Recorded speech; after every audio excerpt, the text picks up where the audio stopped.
Diyos ko, nahulog akong English sa Vietnam na anak ko ni. Actually,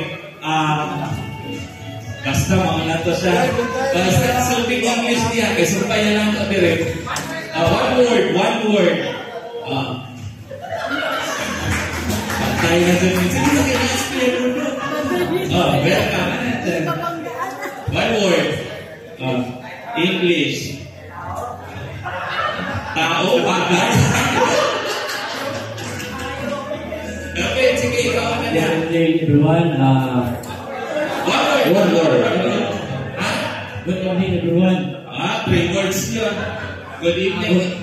Good evening, everyone. We